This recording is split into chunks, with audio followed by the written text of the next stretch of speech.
masyarakat jangan takut dengan intimidasi politik gitu ya. Karena masyarakat itu sebagai objek dalam sebuah konstelasi politik atau pesta demokrasi itu. Masyarakat bukan sebagai subjek politik, tapi objek. Mereka cuma dimanfaatkan. Jadi jangan takut. Intimidasi sudah selesai di 98 ketika era Orde Baru turun. Sudah, intimidasi sudah habis. Kita menggesa gitu ya, supaya penyelenggara pemilu ini dalam tugasnya itu ya bekerja lah gitu ya. Dari mulai pelanggaran memasang atribut sampai dengan intimidasi di masyarakat. Yang kemarin terakhir, kampanye di CFD, mana tindakannya gitu. Kalau ini Pekanbaru. Pekanbaru.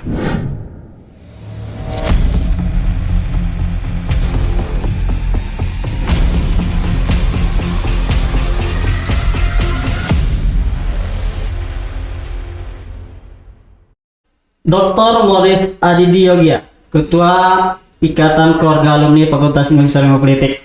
Sehat, Bang? Alhamdulillah. Akhir pekan lalu, tepatnya hari Jumat, IKA FISIP Unri mengeluarkan pernyataan sikap terkait pemilu. Apa poin yang ingin disampaikan di sana, Bang? Oke, ada 3 poin di situ. 3 poin utama ya. 3 poin utama yang sebenarnya itu kan masih bersifat general gitu ya. Kalau kita runut sebelumnya, pasca deklarasi seluruh capres ya sekitar 2 bulan yang lalu, sebenarnya IKA FISIP itu sudah memulai menyatakan sikap. Menyatakan sikap yang pertama itu kita tidak berafiliasi dengan baik itu parpol atau pasangan calon manapun. Sudah 2 bulan yang lalu. Sudah 2 bulan yang lalu. Sudah kita share ke reels beritanya itu ke beberapa media, gitu, mungkin bisa dicari nantinya.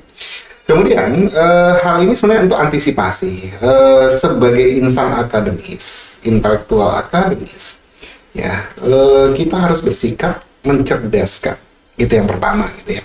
Jadi, nah memang keilmuan kita kan, jadi keilmuan kita mengatakan bahwa intelektual akademis itu berpijaknya pada kebenaran, kan gitu ya. Nah, untuk hal tersebut di keresahan-keresahan yang terjadi pasca kita menyatakan sikap tidak berafiliasi, kemudian tidak melakukan apapun aktivitas politik untuk mendukung salah satu calon atau partai manapun. Kemudian di Jumat kemarin kita harus menegaskan lagi dengan keresahan masyarakat yang terjadi bahwa ada beberapa poin. Kita tidak angkat ini isu nasional. Kalau isu nasional mungkin banyak ya, gitu ya.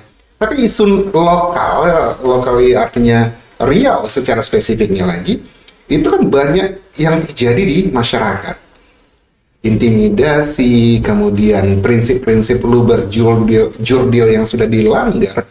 Luber dalam artian untuk ke masyarakat ya jujur dan adil kepada penyelenggaranya itu aku rasa ini berbahaya dalam iklim demokrasi gitu. Di Riau ada terpantau, Pak, di IKA? Oh, kita kan sudah memiliki beberapa jejaring dan juga beberapa prodi yang memang intens untuk memantau itu. Sampai akhirnya kita membuat suatu posko untuk pemantau pemilu secara lebih masif dan lebih nyata. Dan kita melihat gitu ya beberapa berita yang disampaikan dan juga beberapa potongan video-video yang terjadi di masyarakat itu memang masif sekali pelanggaran-pelanggarannya.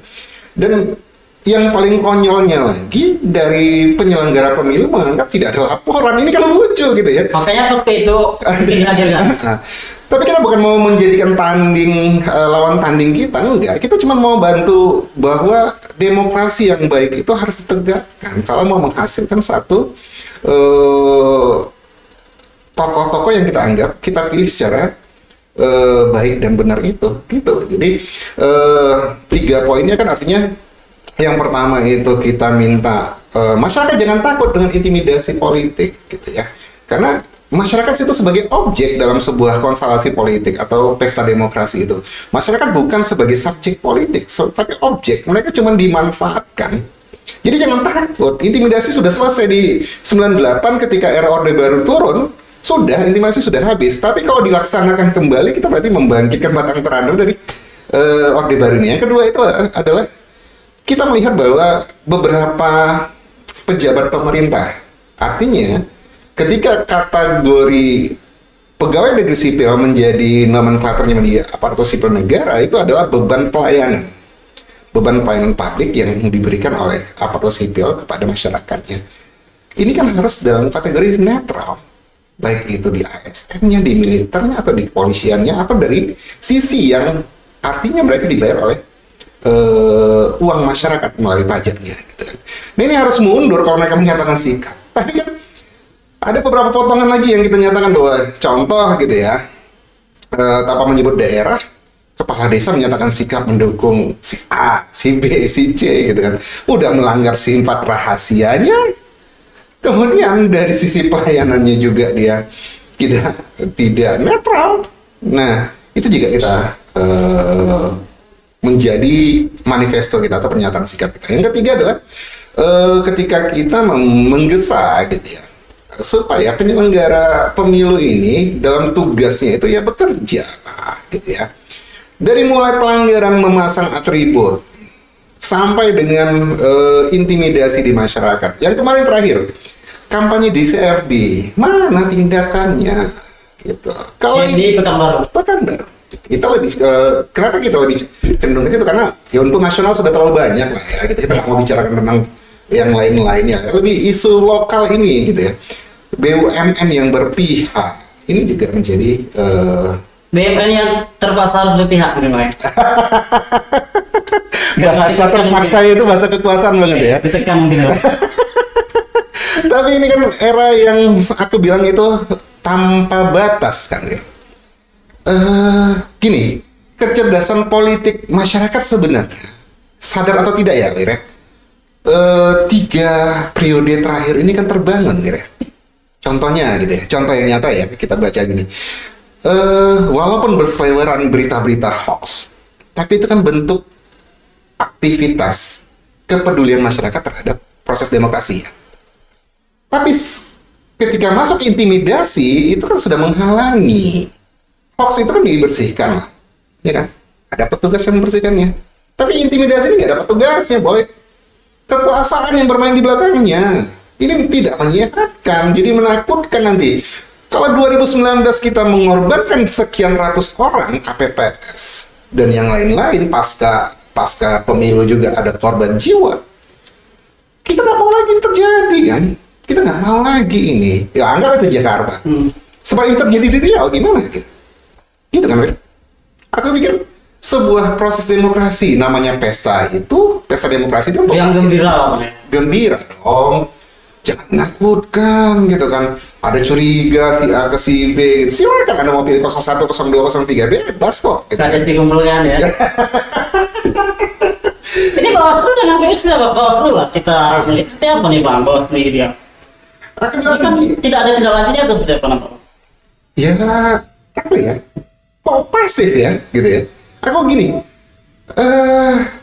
pelanggaran ini gitu kan masif kan, nyata kan gitu kan. Apa nunggu laporan dulu gitu? Kok kita sepertinya posyandu ya gitu ya? Aku nganggap gitu ya, ada timbangan, ada bayinya datang, bukan aktif dong gitu ini. Ini sekian hari lagi loh kita menuju itu gitu kan. Kok diam aja? Yang paling nyata lagi gitu kan, adanya atribut-atribut yang aku bilang itu dicabut dengan suka-suka, dipasang di tempat-tempat yang tidak layak. Kok nggak ada gitu? Pasifnya gimana? Nggak ada apa sih sebenarnya gitu? Bagi mereka yang perhatian ya kan? Ya itulah tugas kita kan, tugas kita yang sebagai insan akademis, orang-orang yang memang background kita kan IKVISIP itu kan memang ranah mainnya itu, ya harus berpikir. Makanya aku ingin membangun suatu iklim sehatnya demokrasi itu berbasis dengan intelektual gitu ya. Karena memang kita sama-sama sadar lah ya gitu ya. Kecerdasan politik kita belum seperti negara-negara maju gitu kan. Masih ada money politik yang besar, masyarakat masih bisa terkotak-kotak dengan pilihan memilih sesuatu bukan rasional, irasional. Tapi itu kan wajar dalam sebuah bangunan demokrasi yang akan kita bangun untuk generasi yang akan datang gitu. Posko Merdeka Bang ya? Nama untuk apa? Posko Merdeka. Ini tuh sudah ada pernah terima aduan Bang? Atau nanti kalau ada terima aduan akan tindak lanjutnya seperti apa? Oke, sudah masuk 3 Sudah ada 3 laporan gitu ya. dari masyarakat. Dari masyarakat. Masyarakat di Kampar 1, kemudian di Pekanbaru 1. Kalau nggak salah kemarin itu dari Dumai 1. Dumai. Ya, Dumai.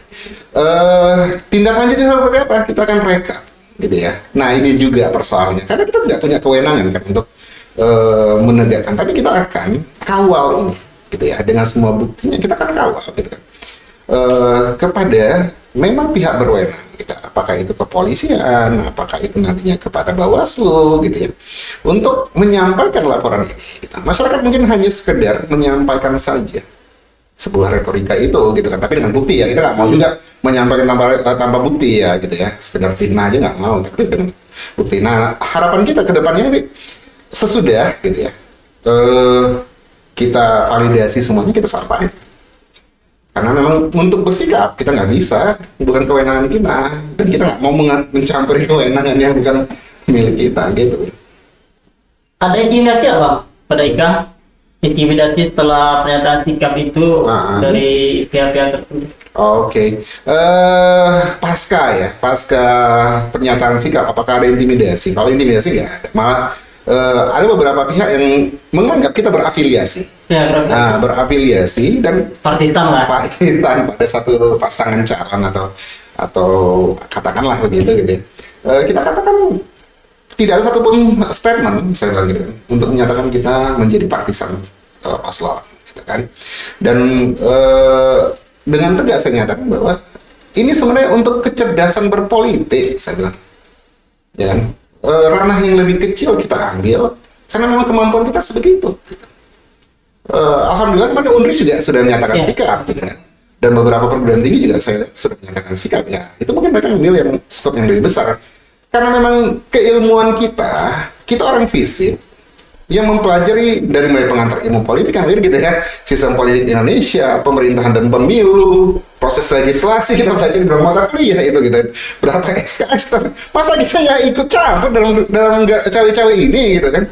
Nah itu yang kita ingin nyatakan bahwa kita ingin mencerdaskan masyarakat ya, juga kita care dan juga aware gitu dengan terjadinya gitu. Jangan sampai nanti di masyarakat terpecah, di bawah itu berantakan, di atas mereka ngopi-ngopi gitu, nggak mau kita gitu kan.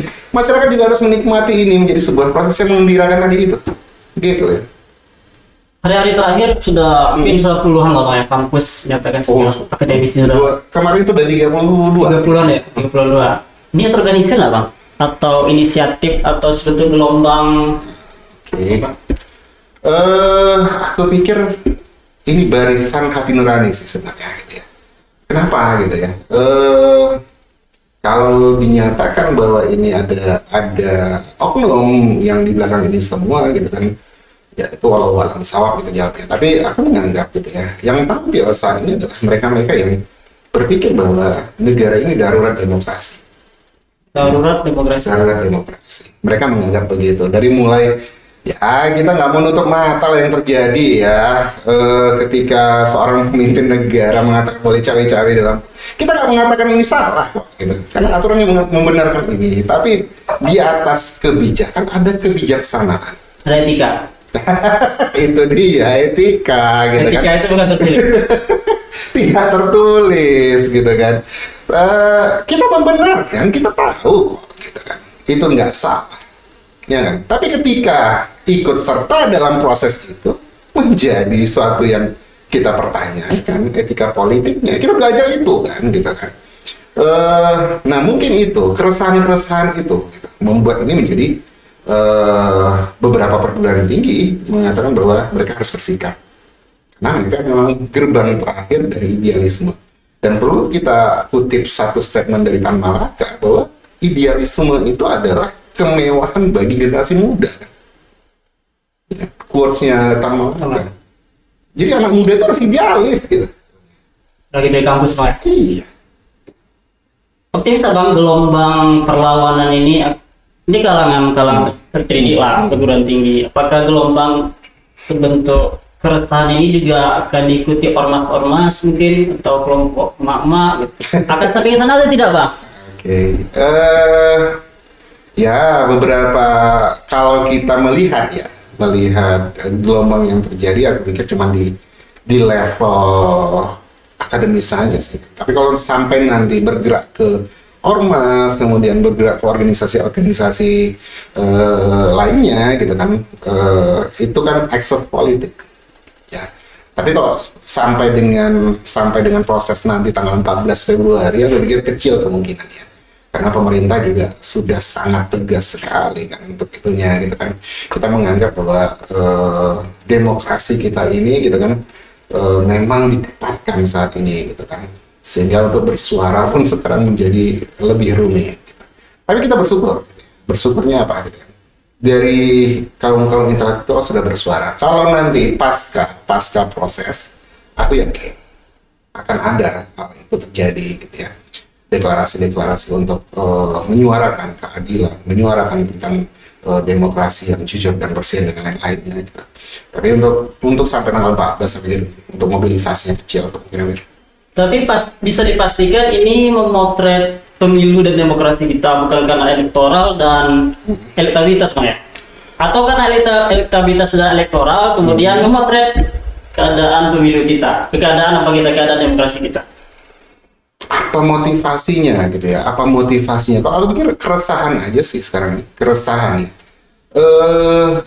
Keresahan yang terjadi karena memang suatu iklim yang dibangun untuk resah. Dari mulai gini, proses atau riak-riak ini terjadi kan pasca dari ketika salah satu cawapres sah kan gitu, bisa mencalonkan, kan itu mulai terasa riaknya gitu ya. Sebelum itu kan masih statement, masih semacam katakanlah omong-omong kedai kopi aku bilang gitu ya. Tapi ketika itu terjadi sudah gitu kan gitu kan. Sudah mulai gitu kan, masyarakat memandang ini akan terjadi begini, udah banyak beberapa pakar politik yang mengatakan ini, pakar hukum menembak begini, beberapa pakar sudah menyikapi ini menjadi sebuah proses yang tidak menyehatkan demokrasi kan begitu. Tapi dari keseluruhan itu yang aku lihat gitu ya, tidak ada satu statement pun yang mengatakan gitu ya, secara intelektual yang mengatakan bahwa umur itu berpengaruh linear dengan kemampuan kepemimpinan, tidak ada. Tapi gitu kan, yang mereka kritik adalah prosesnya, proses yang kebijakan yang diambil, yang kemudian dimentahkan gitu kan oleh satu lingkungan kekuasaan, itu yang membuat ini menjadi beria. KPU kemarin sudah disidang lah ya seperti itu. DKPP. Oke. Politik. Sebelumnya MK. Oleh MK. Oke. Lalu pemilu apa yang kita harap? Hasil pemilu apa yang bisa kita harap kalau sudah penyelenggaranya sudah itu bermasalah? Pemilu apa gitu ya? Dalam pendekatan sistem, aku menyatakan bahwa garbage in, garbage out kan gitu ya, belajar dulu ya gitu ya. Sampah yang masuk di proses gimana pun jadi sampah nih gitu kan. Proses demokrasi begitu. Aku menganggap gitu. Demokrasi yang buruk kenapa gitu? Karena inputnya buruk, prosesnya buruk. Atau ini wajar Bang, demokrasi di negara berkembang itu ya seperti ini. Nah, ya? aku nggak mau begitu. Aku nggak bisa bersikap begitu. Kita mengatasnamakan negara berkembang. Nggak mau aku begitu. Demokrasi nggak ada urusan. Tidak ada negara maju yang berkembang ya. Demokrasi tentang tentang kepemimpinan yang memikirkan tentang masa depan bangsa dan negaranya. Bukan bicara tentang berapa perut yang harus diisi dalam hal ini gitu. Kemarin ada diskusi gitu ya dengan beberapa rekan-rekan pengajar gitu kan. Gimana kita bicara tentang demokrasi sementara kita masih lapar gitu. Aku bilang lapar dan demokrasi itu dua hal yang berbeda gitu. Kesejahteraan gitu kan akan terbentuk bila demokrasinya baik gitu. Kan gitu kata aku gitu kan. Karena mereka beda lagi gitu kan. Rakyat nggak butuh demokrasi yang baik selama mereka dapat money politik, selesai urusan mereka gitu. Ya silakan gitu, itu senang. Jadi proses pemilu yang paling buruk lah Bang pasca reformasi. Pasca reformasi, apakah ini menjadi yang paling buruk gitu ya? Kalau penilaiannya dari sisi prosesnya, gitu ya, aku menganggap ini memang rendah. Nah, Ya, dari prosesnya gitu ya, dari sisi prosesnya. Tapi kalau dari antusiasme, ini bagus. Antusiasme masyarakat ya, partisipasi masyarakat gitu ya. Tapi dari prosesnya ini hancur banget gitu. Dari mulai penyelenggaranya, kemudian ya ini kan harus satu kumulatif yang universal yang besar gitu ya. Tidak bisa dipotong-potong kan, ya kan. Demokrasi itu kan dibangun dengan goodwill gitu kan. Goodwill, niat yang baik ya. Niat political willnya baik, goodwillnya baik, maka demokrasinya baik gitu. Gimana kita menghasilkan pemimpin-pemimpin yang baik kalau political will kita rendah, goodwill kita hancur, ya kan? Kacau nih gitu kan. kalau mau dikasih nilai 1-10 demokrasi kita di feminisme, berapa ngasih nilai? Overall semuanya, aku masih di angka 4. Keempat, tak sampai setengah. Nggak mau aku ngatakan setengah gitu. Kenapa gitu kan? Belum ada aku lihat gitu ya. Goodwill gitu ya. Malah jelek, makin jelek willnya gitu ya. Dari sisi prosesnya gitu ya, untuk menjadi baik itu ampun gitu. Ampun sekali gitu kan. Aku mau melihat dari sisi mananya partisipasi masyarakat. Aku berharap ini partisipasi masyarakat tinggi gitu ya. Yang aku takut, aku khawatirkan adalah 2024 nanti kita pemilu, 2029 kita pemilu lagi, masyarakat apatis 2029. Kalau kita 2024 masih bersikap seperti ini. Ini gambaran dari parpol kita yang gagal atau seperti apa? Oke, kita tembak dari sisi parpol ya. Aku menganggap ada 3 parpol yang menjadi atensi aku kemarin. Aku sebut saja yang pertama PDI Perjuangan, kemudian PKS, kemudian Gerindra, gitu ya. Yang menjadi atensi aku. Kemudian ada Nasdem juga, itu menjadi atensi aku dalam pengkaderan. Tapi gitu ya, fokus aku kedua parpol yaitu PDI Perjuangan dan juga Partai Kesejahteraan PKS ya, Keadilan Sejahtera, yang sangat intens dalam melakukan pengkaderan. Ini kan harusnya menjadi tolak ukur dalam sebuah konsep membangun partai politik. Dulunya ada, kita mengenal namanya golongan karya gitu, yang sangat kental pengkaderannya.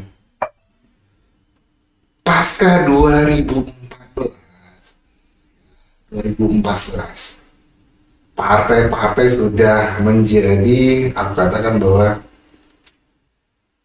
Takut menjadi kualitas oposisi ya? bukan partai bersifat oportunis, tidak lagi melakukan pengkaderan, tidak memberikan pendidikan politik, mencari calon-calon instan, mengakibatkan figur-figur yang mereka bawa itu menghasilkan sesuatu nggak kepada Mereka yang tidak tempat dari awal dan dasar. kita. Harus jujur kan untuk mengatakan bahwa PDI Perjuangan, Partai Keadilan Sejahtera adalah partai yang sibuk dengan pengkaderan gitu. Gerindra juga, Nasdem juga ya, gitu ya. Tapi yang lain-lain itu abai. Dan aku menganggap nantinya akan ada partai-partai yang memang yang sudah sekian tahun, puluhan tahun mungkin ikut dalam proses demokrasi ini akan terbuang nanti dari parlemen akan terbuang karena siap dengan kadernya. Ya, menjadi miris. Salah satu untuk indikator buruknya demokrasi kan salah satunya seperti Raja tadi.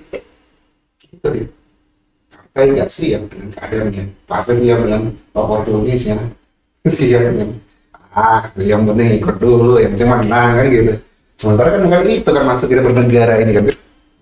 Kalau pemilu pileg bang, setiap apa gambaran di lapangan bang, untuk caleg-caleg kita ini masih brutalkah transaksionalnya?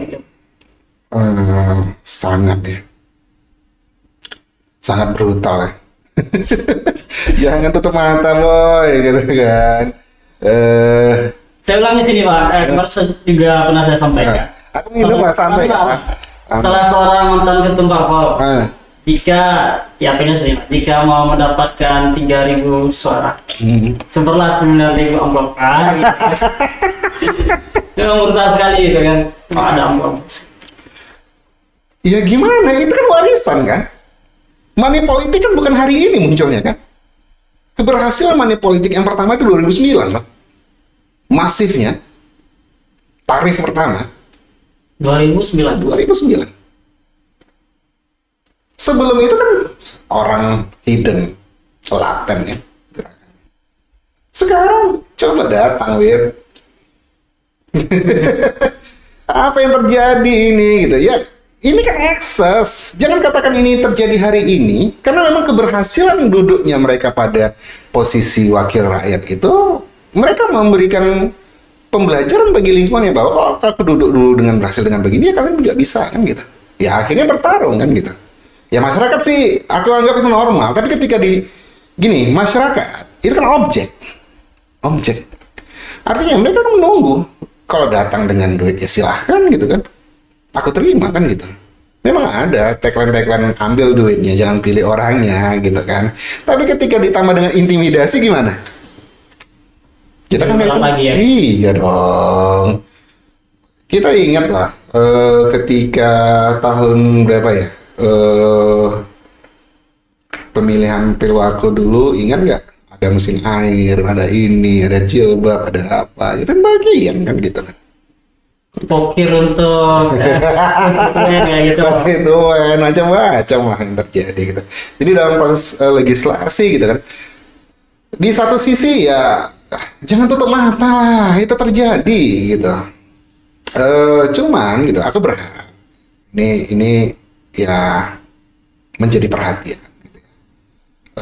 Masyarakat semakin cerdas bahwa oke, gitu kan. Aku ambil uangnya, aku tidak pilih orangnya, terserah mereka bersikap seperti apa, gitu kan. Aku lebih berbicara tentang figur, tentang program kerja yang akan mereka berikan ke kita, gitu. Ya silahkan seperti itu, gitu masyarakat. Nah, masyarakat sikap itu yang kita harap kemandirian berpolitik seperti itulah yang kita ingin ajarkan ke masyarakat. Silahkan, gitu. Masyarakat ya bisa memilih tunduk dengan kekuatan money politik atau silahkan bersikap dengan hati nurani.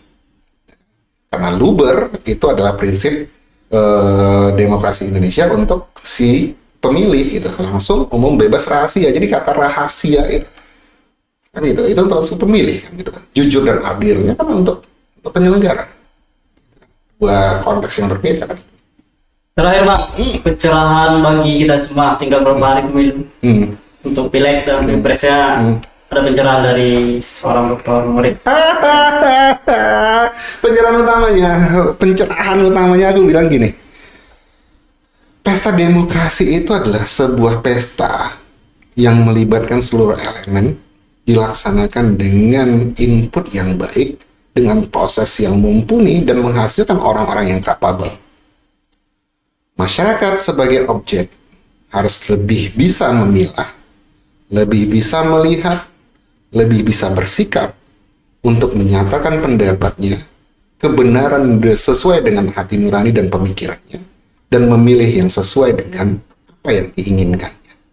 Tidak usah takut, negara ini sudah merdeka 1945. Jangan jajah dirimu dengan pemikiran atau dengan intimidasi yang kamu terima dari siapapun. Selamat berdemokrasi Indonesia. Kita butuh pemimpin yang baik. Terima kasih Abangda Dr. Morris Adidiyogya, Ketua Ikatan Keluarga Alumni Fakultas Ilmu Sosial Ilmu Politik Universitas Riau dan juga seorang akademisi. Kita bertemu pada kesempatan lain.